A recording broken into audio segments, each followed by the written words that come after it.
All right.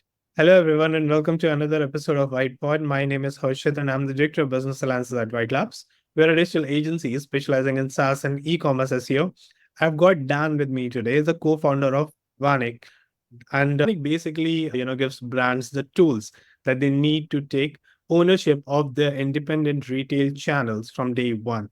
Big welcome to you, Dan. So happy to have you with me. Yeah, thank you for having me. I'm excited to be here. Great. Now, can you start with your journey, Dan, in the marketing and e-com space altogether? And how did you transition from, roles at your past companies to founding Vanik? Yeah, for sure. No, be happy to do that. So my background kind of blends retail with e-commerce. So I started my career in grad school actually working at Converse, like the sneaker company that's owned by Nike. And after that internship concluded, I went to a sports apparel company named 47. So they make a lot of licensed headwear and apparel for pretty much every major sports league and college. And one of my tasks there was to build an e-commerce website. And so I was very early in my career, like 23, 24 years old. My boss had left the company. I became the most senior marketing person in the company. I knew nothing about e-commerce. And one of the founders of the company said, "Hey, Dan, you're going to build an e-commerce site." And I knew nothing about it. He said, "What do you know about e-commerce?" And I said, "Nothing." And he said, "You better learn it." And so, this company 47 was typically selling to big retailers like Dick's Sporting Goods, Sports Authority back in the day. They're no longer in business, or Barnes and Noble, and they weren't used to shipping an individual hat or t-shirt to a customer. And so I worked with our internal creative team to kind of develop the look and feel of the website. And then when the website launched, I actually helped set up the operations of the website. And I ran everything from the logistics of it to the marketing to the product assortment. And I kind of really started to get interested in e-commerce. And I've always wanted to kind of start my own business. And when I was running that website, I really felt like I was running my own business. And so that really got me interested in e-commerce. And so then after 47, I decided to go to a bigger company where I worked at Duncan Brands, like Dunkin' Donuts, and I headed up their website, their content on their marketing website, and also managed an agency that ran their e-commerce business. And so during that time, Duncan was a little bit different than 47 in the sense that I was managing an agency as opposed to doing the work myself, and I was kind of hungry to kind of do something. And so my sister was in retail consulting. We put our heads together. We launched a side business, a sock business named Neon Bandits, which I've been running with her for the past 9 years. And so that kind of got me thinking, like, maybe I'll do this full time. But we launched a Shopify website. It was a really great experience. Like, we started selling D2C, and then we started selling to retailers. And so today we have over 300 different independent retail accounts, and have kind of noticed the pain of collecting a reorder myself. And so I'm like, there has to be something better out there. And then to kind of fast forward, I kind of transitioned from the brand side of marketing to e-commerce software. I joined Klaviyo, which is a marketing automation software. Before they raised any money, and I focused on a business unit. So businesses that do less than $1 million a year in e-commerce revenue, my job was to understand who these merchants are and really drive revenue for that segment. And so was there for like their astronomical growth, then left to join Shopify. And I, headed up a couple of different product marketing teams there. And during the course of these relationships, I kept talking to brands, and they were selling, obviously D2C, but also selling to retailers. And I kept hearing the same thing, very manual process for them to collect reorders, manage that. And so I was like, this is interesting. And then a couple of years ago, I left Shopify and I joined a seed stage startup within the Shopify ecosystem that enables subscriptions for Shopify stores. And, that was on the D2C end of it, but a lot of the brands that were using the software also sold wholesale, and really was digging into it and kept hearing like how big of a pain point it was for brands that are selling to retailers to get reorders, to manage their relationships. And that got my curiosity spiked and kind of led us to start to explore what is now Vanik. Oh, that's brilliant, buddy. Now let's talk more about. I would love to know how exactly it helps brand, own their independent retail relationship, and why it is important in today's retail landscape. Yeah, no, for sure. So kind of like to back up, like I guess like the problem we're solving right now is really paramount in any brand, right? A brand could be selling to a Whole Foods or Target or Walmart. And so those stores have their own systems that you need to deal with. But that same brand could also have thousands of independent retail accounts. And the way that that is managed today is brands are either tracking their accounts in like a Google spreadsheet, or they have some sort of nurture set up in HubSpot to like say, hey, it's time, do you need a reorder? And then if the retailer responds, there still needs to be a manual effort done to collect that reorder. And so right now there's a lot of energy, time, focus, spent from brands trying to get those relationships to a point where they can get a reorder, and it's just creating a lot of overhead for the brands. And so, what's out in the market right now is there's a lot of marketplaces. So I don't know if you're familiar with Faire.com, Mabel is another one. And so these are marketplaces where a retailer can go on and discover new brands to stock in their stores.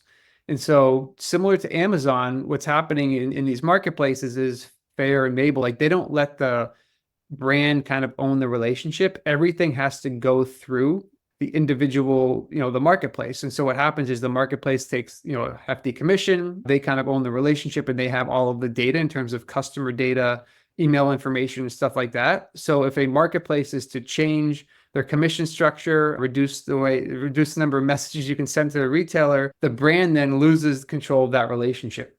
And so it's really important for a brand right now to own their customer. When we say own the customer, we mean have a direct line of communication with their customer, understand what they've purchased in the past, understand how much money they've spent, and understand the cadence of their purchase.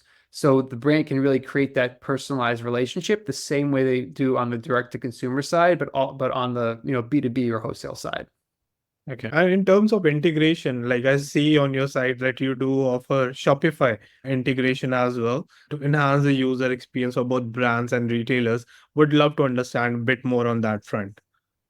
Yes, it's really interesting. So when we first started out exploring this, we thought, brands have all their direct to consumer information on Shopify, and Shopify's made a lot of improvements over the past couple of years on the B2B side of it.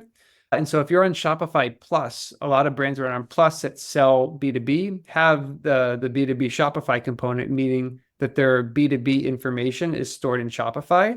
But what we're finding is a lot of brands, even on the larger end of the spectrum, who are Plus brands, don't necessarily have that information in Shopify. And so what we've done is we were breaking out the product into two separate swim lanes. So we have a Shopify and a non-Shopify customer. So for brands that use Shopify, we would integrate directly with Shopify the same way Klaviyo, for example, would integrate with Shopify, and we would bring all of that data into our platform. And so if a brand doesn't have Shopify, let's say they just run their business through QuickBooks, or they have all the information in a CSV somewhere, we would be able to upload that data from the CSV into our platform. And so then our platform would really become the brain of the wholesale operation, having all the contact information, the purchase history, purchase amount, so we can be smart about when to send like a reorder reminder. Oh, amazing. And what all are the other features which basically sets your platform apart from the other competitors out there in the market? What are the core USPs of the platform? Yeah, so we can't get into too much of the product roadmap right now just because we're not live. But right now, what we are marketing is like the reorder aspect of it. And so, the way it works now, like I said, it's a very manual process where if I was a brand and you were a retailer, the way it would work is we would email back and forth for a week or two to determine the reorder. I would need to go in and send an invoice through QuickBooks or Shopify for you to pay it. The way our system will work is we'll know that you order from us, say, every 30 days. On day 25, you would get an email saying, hey, it's time for a reorder. And on that reorder email would be a click through to a landing page where the retailer can add or subtract products to it and check out on their own without needing to email me back and forth. And so it kind of creates a direct to consumer like experience for brands that are selling to retail. And so there's a lot of platforms out there where a brand would need to, where a retailer would need to log into a platform to click to place a reorder. We are not doing that. Ours is like basically a email from the brand to the retailer where they can click through and check out. We don't want to create a lot of friction. So there's really not a lot of solutions in the market that are doing anything like we're doing. There's a lot of like clunky solutions where you can kind of piece together what we're doing, but it's not as frictionless and seamless as what we're building. Gotcha. All right. Now, given your extensive background in marketing, what strategies are you planning to use to promote Vanik, especially during the pre-launch phase? Yeah, so this is an interesting question. Like, I want to be doing more, but like, as a founder and I'm a co-founder as well, we don't have a lot of, money for marketing and that type of stuff. So we're having to be really scrappy. I think that the interesting thing is there's a lot of, information out there on LinkedIn about how to build your business from 0 to 1 and all this type of stuff. And really what we're finding is the most successful tactic to get conversations with brands is cold outreach on email, but developing like a really personalized note. Like it's not some AI generated note. It's taking 5, 10 minutes for each prospect, learning a little bit about their brand and writing a really short, concise, personalized message to them, showing that you're interested in their brand, you know what they are, and kind of differentiate from like all the AI emails out there and reaching out directly to them. And we've been successful so far in doing that. Yes, it takes a lot of time, but anything good takes time. And kind of like our plan is once we get brands who are committed to the platform, using the platform, we will then be able to have a little bit more fun and do like customer stories and that sort of thing. We're really leaning on the customers to tell the story, not ourselves. And we really think since we're solving a problem that a lot of brands have, they will do the heavy lifting for us once we get that story out there. Right. And I'm going to be a little biased over here and ask you, how do you plan to leverage SEO, to attract brands to join Vanik, and any specific strategies that you have in mind? Because I do see good content on your website. You've already started working on the blog front end before the pre-launch. So yeah, would love to hear. Yeah, no, I mean SEO, I had a lot of success with it in my previous job, and we know it's not something that you can just turn on tomorrow and expect to see results. So we're trying to hold ourselves to publishing one article every week, maybe one article every 2 weeks as we get further into this. But we know it's a really important strategy, and we're trying to develop content around the problem space that we're looking to solve and just educate people on who are searching around like marketplaces like Fair and Enable and stuff like that, what some of the benefits and cons are of operating in those marketplaces. So creating content around the space we're looking to solve for, so we can establish ourselves as thought leaders and experts in this particular space. All right. And what are some of the biggest challenges that you anticipate, while marketing Vanik, at least on the initial phase? Because you have worked with other brands as well, right, from the scratch, right? So what do you think? Yeah, so I think the biggest challenge we're going to have is a lot of brands and retailers are comfortable using Fair. They hate Fair, but they're comfortable using it. And so we're having to educate some of the brands. Like, for example, we've talked to a lot of brands that maybe they have 500 different independent retail accounts, and they have like 300 of those are kept in Fair and 200 of them are like directly managed. And we have to start to educate brands why it's important to try to migrate those 300 brands to a more direct line of communication so they can own the customer, so they won't be paying the 15%, so they can establish a personalized relationship with them and use our software to kind of manage those relationships. So there will be some education level of why it's important to start to migrate retailers off of Fair to more of an own channel. And how do you see the future of retail evolving? And what role do you think that Vanik plays in this evolution?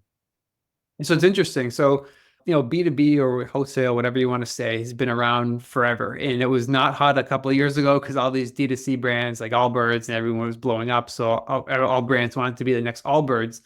But what's happening is D2C is a lot more challenging now. Like cost of advertising has gone up. SEO is harder to achieve. The cookieless advertising is making it difficult for brands to grow profitably. So a lot of them are starting to move back to selling retail because it's more profitable. They can move units faster. And we see, more brands starting out in retail, starting out, going wholesale and then maybe eventually moving to D2C. And there's really no tools out there like we're building right now that allow a brand to kind of own a relationship from day one after it's been established. So we could potentially be a large part in how brands kind of manage their relationships moving forward at the retail level. Okay. And what advice would you give to other entrepreneurs looking to start their own marketing or e-commerce platform? Yeah, so I mean, this is my first like founder of a software type thing. Obviously, I mentioned I had a side hustle for stock business, but what I've learned, whether you're starting a physical goods product or a software product, is like you have to do your research and talk to potential customers and actually listen to what the customers are saying. I've seen a lot of brilliant founders and product people build products that nobody wants. And so, at the end of the day, like it could be a brilliant product, but if nobody wants it, nobody needs it, it's not going to work. And so really taking the time to understand deeply what the customers want, what they need, how they want it is like the most important part of the product, regardless whether you're technical or non-technical. You can take the time to do your research and understand the ins and outs of that. All right, Dan. We're coming to an end, and I would now like to have a quick rapid fire with you. Are you ready for that? I think so. Yeah. What's the weirdest place you have ever come up with a brilliant idea? I come out with a lot of ideas when I run. So I'm a big runner, and that's kind of with the time that I think. All right. What habit holds you back the most? Most people procrastinate. I do the opposite, and I get way out ahead of things, and I put pressure on myself to get things done quickly.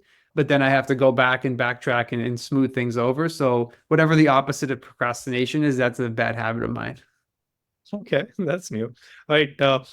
If you could use only one social media for the rest of your life, which would it be?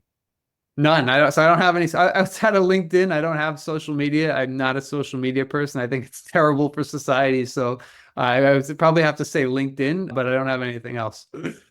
So not even YouTube. No. Okay. What subject do you find to be most fascinating Like in school or like in academics or right now? right now?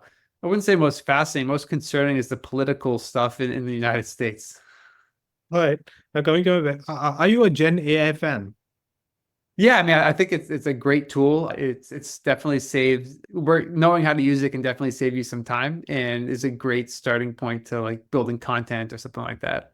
Yeah. So my last question is, what was your last Gen AI prompt? Ooh, hold on a second. I can tell you. Let me look. Was related to a blog post actually that we're about to publish on the Vanik website. Wow. Brilliant. Thank you, Dan. I really enjoyed this conversation. Thank you so much for sharing so much about Vanik, your vision about the company, and yeah, all the good things it can actually do.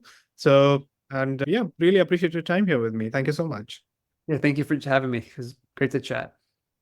Let me just hit pause here.